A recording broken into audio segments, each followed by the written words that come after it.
Morning. रुरू आता 6 मंथची झाली आहे आणि डॉक्टरांच्या मते बाळ 6 महिन्याचं झालं की आपण बाळाला सॉलिड खायला देऊ शकतो. सो आम्ही रुरूचं अन्नप्राशन करायचं ठरवलं. मॉर्निंगला लवकर उठून तिच्या बाबाने अन्नप्राशनच्या डेकोरेशनची तयारी सुरू केली. ॲक्च्युली आमच्या घरात याआधी कोणी अन्नप्राशन केलं नव्हतं, त्यामुळे त्याबद्दल जास्त काही माहिती आम्हाला नव्हती.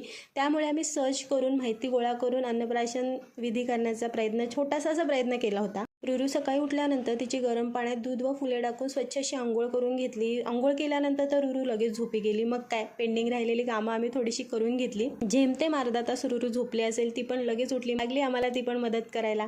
त्यानंतर मी रुरूला छान असं रेडी करून घेतलं आणि तिला जो हा मी ड्रेस घातला आहे तो मी खूप ठिकाणी शोधला होता, कारण मला तिला ट्रेडिशनल लुक द्यायचा होता आणि सिरियसली ती त्या ड्रेसमध्ये खरंच खूप गोड दिसत होती. तिचं औक्षण करून घेतलं. तिला तांदळाची जी मी खीर बनवली होती ती भरवली विदाऊट शुगरवाली आणि तिची रिॲक्शन बघा, म्हणजे तिला ती आय थिंक बिलकुल आवडली नव्हती. नंतर आम्ही सगळ्यांनी थोडी थोडी तिला टेस्ट करायला दिली. मग तिला त्याची टेस्ट आवडायला लागली. मग ती छान असं खाऊन घेतलं तिने. रुरूचा अन्नप्राशनचा कार्यक्रम खूप छान पार पडला आणि रुरूच्या आयुष्यात नेहमी सुख, समृद्धी, शांती यावं हीच बाप्पाचरणी प्रार्थना आहे. तर आता रुरूची सॉलिड जर्नी स्टार्ट झालेली आहे. सो आमच्या गोड रुरूच्या लाईफस्टाईलची जर्नी अशीच पाहण्यासाठी तिच्या पेजला नक्की फॉलो करा. भेटूया नेक्स्ट ब्लॉगमध्ये. तोपर्यंत बाय बाय.